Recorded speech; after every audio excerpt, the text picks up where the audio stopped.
Ahojte, moje meno je Nika a v dnešnom videu si povieme o 10 knihách, ktoré sú perfektné na dovolenku, na čítanie pri pláži, v lete. Vám som zoznam na mojom tablete, takže ak pozriem dole, tak je to kvôli tomu. Prvú knihu, ktorú by som odporúčila, je Happy Place od Emily Henry. Ja by som od Emily Henry všetky tie najnovšie knihy, tu dám Funny Story alebo Beach Read, taktiež Book Lovers, všetky sú ladené na to, aby ste ich čítali v lete, ale asi najviac letná je Beach Read, ale ktorá sa mne najviac páči, moja obľúbená je Happy Place a preto vám ju odporúčam, ale ak budete čítať ako inú, tak aj tie sú super, ale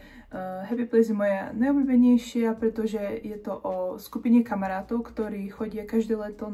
do domu jednej ich kamošky. Je to pri pláži a majú tam vždy spolu stráviť nejaký čas v lete. Má to témy ako priateľstva, ako ste dlho kamaráti, ale v nejakom čase stiete, sa meníte a ako sa ďalej byť kamoši, ale príjmať sa taký, aký ste. Hlavným dejom v tej knihe je o to, že máme Vin a Harriet, ktorí spolu chodili nejaký čas a ich kamoši si stále myslia, že oni spolu chodia. Keď prídu toto leto na tohto domu, do Maine, tak oni stále musia predstierať, že spolu chodia, pretože ešte to nepovedali svojim kamošom, že išli, ale nechceli im to povedať, aby to nenarušilo ich vzťahy v ich friend group a veľmi sa mi to páčilo, je to moja obľúbená kniha a rýchlo si ju prečítate, má to aj nejakú trošku hĺbku do seba, perfektná na čítanie niekde pri pláži, v lete, pri vode, pri mori. Ďalšou knihou je to kniha, ktorú som čítala ja toto leto a bola perfektná, čítala som ju pri mori taktiež a je to Sounds Like Love od Ashley Poston. Sounds Like Love vyšla nedávno, takže to je iba v angličtine, ale ak ste čítali niekedy fanfiction, keď ste boli mladšie na Wattpade a mali si radi také tie, že Harry Styles, One Direction typ fanfictions, tak táto kniha sa vám páči, pretože mala to všetky tieto také vibes, atributy, pretože nasledujeme našu hlavnú postavu, ktorá píše texty pre hudobníkov a ona nejakým spôsobom začne komunikovať nejakým mužom cez jej myšlienky, lebo počujú rovnakú pieseň. A ten hlavná postava mužská je slavný spevák, ktorý bol v boy band. Takže je to veľmi také zamiešané a taktiež je to aj trošku, má to aj nejaké emocionálne sides v tej knihe, že nie je len také povrchné a veľmi sa mi to páčilo, pretože naša hlavná postava ide naspäť domov do takého ako keby coastal mestečka, takže to také presne letné vibes. Veľmi rýchlo ju prečítať, ja som ju bingela asi za deň, takže tiež je perfektná na tom. Potom ďalšia kniha, ktorá tiež vyšla nedávno a tiež som ju čítala čas toho, ako som bola na dovolenke a to je One Golden Summer od Carly Fortune. Autorka má viacero kníh, ktoré sú už vydané aj v slovenčine, takže ak by ste chceli, môžete si ich prečítať. Mi sa mi páčila, bol to tiež 5-star read pre mňa a proste perfektná, pretože táto kniha sa dohráva pri jazere a naša hlavná postava Alice je veľmi úspešná fotografka, ale cíti sa vyhorená a vráti sa do mestečka, ktoré je v takom veľkom jazere. Ona už tam niekedy bola, keď bola mladšia, ale teraz sa vracia tam naspäť so svojou starou mamou, pretože ona mala operáciu, tak som sa trošku o ňu postarať a myslí si, že toto bude pre ňu dobrá prestávka od práce aj že môže byť stráviť nejaký ten čas so svojou starou mamou, ktorú má veľmi rada a tam stretáva Alice Charlieho, ktorý býva v dome vedľa na tomto jazere a on im tam chodí pomáhať, nejaké opraviť na tom ich dome, kde sú a tým pádom sa nejako stretávajú a Charlie jej pomôže splniť jej letný bucket list a tam sa tvorí nejaká romance, takže to sa mi tiež ohromne páčilo, bolo to 5-star, bolo to perfektné na čítanie v lete, ako všetky tieto knihy. Veľmi sa mi to páčilo, že tiež to rozprávalo téma ako vyhorenie a o tom, ako byť práci, ktorá sa nám páči a tak a celku to malo také letné vibes s tým jazerom. A ďalšie odporúčanie je Summer Romance od Annabelle Monaghan. Táto autorka má tiež knihy už v slovenčine vydané, takže si aj môžete jej iné knihy prečítať. A jej knihy sú že perfektné na leto, pretože sú krátke, rýchlo ich čítate, majú krátke kapitoly, takže rýchlo sa to číta. To úplne do toho deja. Nasledujeme Ali, ktorej sa rúti celý život, pretože zomrela jej mama, opustil ju manžel a celý čas sa starala o rodinu, takže musí prísť vymyslieť, ako znova ísť do práce, ako sa starať o deti a celkovo ako sa vysporiadať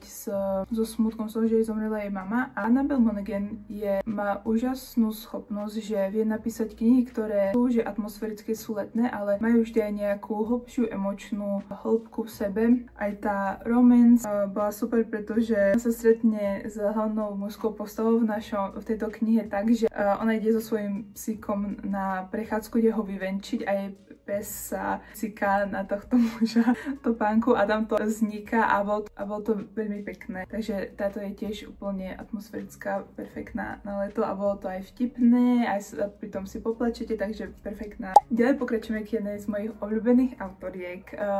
Abby Jimenez. Ona má tiež knihy, v češtine sú, sa mi zdám, ale aj v slovenčine sú, ale moja obľúbená je Yours Truly. Táto kniha nie je presne atmosférická ako tie knihy predtým, že sú nejako zamerané na to, že je to leto a tak, ale myslím si, že jej knihy sú perfektné na to, že sú vtipné, tiež sú rýchlo sa čítajú a sú aj, majú niečo do seba, že majú aj nejakú hĺbku a to si myslím, že to je perfektné kombo na čítanie pláži. Nepotrebujete veľa brain power na to, aby ste to čítali, ale dačo vám aj dá tá kniha. V tejto knihe nasledujeme dvoch doktorov, Brianu a Jacoba. Oni majú prvý meet cute, majú veľmi nepríjemný, že ako keby sa znenávidia, takže to je ako keby taký enemies to lovers, ako viete, aký môže byť enemies to lovers v romanskine, že to je nejaká hlúposť, ale tá kniha postupne naberá nejakú hĺbku. Briana si prechádza ťažkými životnými udalosťami, jej brat potrebuje obličku, má zdravotné problémy. Jacob a Briana zistia, že môžu byť svojím safe space. Jacob dá jej bratovi obličku, takže ich to aj spojí svojím spôsobom. Takže naša hlavná mužská postava Jacob má anxiety, úzkosti a panické ataky, takže bolo to veľmi relatable čítať o postave, ktorá prechádza rovnakými vecami ako ja, keď máte problémy s úzkosťou, tak to bolo veľmi dobré čítať a cítiť, že nie som len sama, kto si týmto prechádza, aj keď viem, že veľa ľudí si majú podobné veci, ale že bolo to super vidieť a cítiť sa pochopený a ak máte niekoho v živote, kto má úzkosti, tak možno by ste si mohli prečítať tú knihu, aby ste vedeli ich lepšie pochopiť, ale celkovo táto kniha je super aj mimo toho a veľmi sa mi to páčilo. Abby Jimenez má super knihy, že sú rýchle a ľahko sa čítajú a budete pri nich taktiež väčšinou skončíte s plačom. Od nejakých týchto emočných kníh sa presúvame aj na nejaké trošku viacej fan knihy a táto je Cowboyská romance Heartless od Elsie Silver. Je aj v slovenčine táto séria, táto konkrétna kniha sa volá Bezcitný, je to tretia kniha v standalone sérii. V tejto knihe nasledujeme Kate a Willow. Kate je to age gap romance a Kate je single otec a potrebuje na leto, aby mu pomohol niekto s jeho synom, aby sa mu pomohol sa s ním starať. Villa nemá momentálne čo robiť, tak sa ponúkne, že môže byť tá jeho pestúnka a si sa zbližujú a podobne a je to ľahko sa to tiež číta, je to rýchle, je to cowboy romance, takže je to aj sexy, je to extrémne vtipné. Začne som sa smiala, keď som to čítala a veľmi sa mi to páčilo, je to proste perfektná kniha, 5 star, takže ak máte proste radi age gap romance, grumpy hrdinu a tak je to úplne super a milujem toto knihu proste chef's kiss a odporúčam si prečítať aj ostatné knihy, ale táto je moja ostatné knihy v tejto standalone sérii, lebo nasledujú ostatných bratov Kate'a, ale táto je moja najobľúbenejšia, tak som ju tu chcela spomenúť, pretože keby vám rozprávať o každej knihe v tých sériách, čo sa mi to páči, tak sme tu boli extrémne dlho. Ďalšia kniha je Atmosphere od Taylor Jenkins Reid, ktorá vyšla nedávno, ja som si ju kúpila, alebo má nádherný obal, ale táto kniha je o tom, ako naša hlavná postava je učiteľko, ale príde taká možnosť, že môže byť astronautka, pracovať pre Nasu. Táto kniha je, tiež nie je to nejako špecificky, že sa to deje v lete, ale mala taký letný vibe, že bude super na čítanie niekde pri pláži sa aj niekde počas leta, že sa to bude rýchlo sa to číta, pretože sa ľahko dostanete do tej knihy. Ja som ju prečítala za jednu jazdu vlakom, čo som išla z západu na východ, takže to bolo asi že 5 hodín. Som v kuse čítala, hneď som to prečítala, bolo to perfektné a nebudem rozprávať veľmi, aby som vám to nespoilovala, ale ak máte radi proste Nasu a Taylor Jenkins Reid písanie a trošku romance knihu, ale je to aj nejaký že general fiction, že nejaké, sú tam aj nejaká dráma, tak sa vám to bude určite páčiť. A teraz sa naspäť vrátime k nejakým trošku viacej silly romances. A ďalej je počom knihu od Lauren Asher Lover Design. Táto kniha presne nie je v slovenčine, ale ostatné knihy série sú v slovenčine. Lauren Asher, jej knihy sú super na to, že sú tiež romance knihy, takže sú tam nejaké také bizárne veci, ktoré sa udejú len v romance knihách, ale táto kniha je Billionaire séria, taktiež Billionaires in Lakefront. A táto kniha sa nachádza v Small Town. Máte radi Small Town romance, tak táto sa vám bude páčiť, ale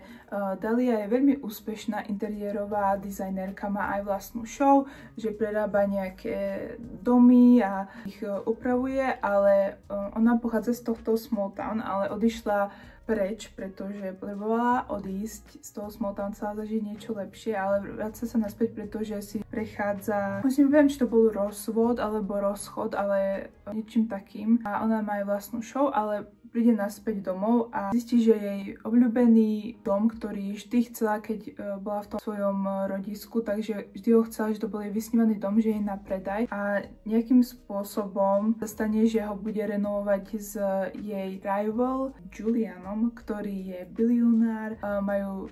on a jeho brat majú apku, aj majú nejaké viacej properties v tom small town a ich rodiny sa poznajú od detí, takže boli kamaráti, ale niečo sa tam obabralo, takže a oni budú renovovať ten dom spolu a mi to veľmi páčilo, to asi moja najobľúbenejšia kniha od Lauren Asher a tiež, že som čakala, že to je nejaká taká že romance kniha, že taká palette cleanser, ale zistila som, že tá kniha potom bola viacej hlboká a rieši tam aj nejaké traumy, takže sa mi to extrémne páčilo a určite vám odporúčam si to prečítať. Ďalšia kniha je You with the View od Jessica Joyce. Ona poslala Noel, mala veľmi blízky vzťah so svojou starou mamou, ale ona zomrie. Prežávala sa nejakými jej vecami a našla fotku ju s nejakým mužom, ktorý nebol jej detko. A ona to postne na sociálne siete a stane sa z toho virál, lebo ona písala, že pomôžte mi nájsť toho chlapa, že kto to je a niekto sa jej ozve, že to je môj detko. Ona proste potom komunikuje s tým človekom, sa stretnú a vznikne z toho to, že že jej stará mama a toho chlapca, starý otec boli spolu, mali sa aj vziať, ale ich rodiny im to nedovolili, tak sa rozišli, ale mali naplánovaný, že kde by išli na ich medové týždne a chceli na také, že hikes po Amerike a tak oni sa rozhodnú, že pôjdu ona, ten chlapec a jeho detko na ten road trip a extrémne sa mi to páčilo, tá hlavná postava je fotografka, takže ako keby sa snažila znovu dostať do tej lásky k foteniu, takže mi to bolo blízke, keďže ja tiež rada fotím, takže mi to extrémne páčilo, bolo to, že perfektné summer romance, ako všetky tie, asi by to podľa mňa bolo, ale bolo to perfektné, bolo to v prírode, ak máte radi chodiť na túry a na road trip, tak to sa vám bude extrémne páčiť. A posledná kniha je The Summer of Broken Rules od A.L. Walter a túto knihu som tiež čítala na dovolenke, to bolo ešte dávnejšie a táto kniha je YA, takže je asi pre trošku mladšiu demografiku, ale ja som to čítala, som mala, neviem, 21, ale sa mi to páčilo, takže podľa mňa to je jedno, ale je to tiež perfektné na leto, pretože táto kniha nasledujeme Meredith, ktorá ona a jej rodina chodili každé leto do Martha's Vineyard, to je také fancy place, kde chodia veľa Američanov na dovolenku, ale je to také letné miesto, môžem tu dať nejaké fotky. Meredith zomrela jej sestra, a takže tiež si prechádza ťažkým obdobím smúti. Musí sa vrátiť na toto miesto, kde sa vždy chodili so svojou sestrou, s jej rodinou, musí sa tam vrátiť, pretože sa tam deje svadba a jej rodina vždy tam hraje takú nejakú hru. To je ťažko vysvetliť, lebo je to akože vymyslené, ale bolo to strašne vtipné ich tam nasledovať v tej hre a každý má nejaký target, ktorý o tom nevedia nikto, iba ten človek a musíte sa ho snažiť ako keby vyraziť z hry, že musíte ho nejako nezastreliť, ale akože nie doslova, ale napríklad že s vodou alebo nejako vyradiť z tej hry. A jej targetom je jeden z ženichových groomsmenov, neviem si, jak to po slovensky. Oni svojím spôsobom tam začnú kamarátiť, strávia spolu veľa času a tam z toho vzniká nejaká romance. A bolo to perfektné, jak som to čítala vtedy na tej dovolenke, tak bolo to perfektné, lebo to bolo také ľahké, rýchlo sa to čítalo, bolo to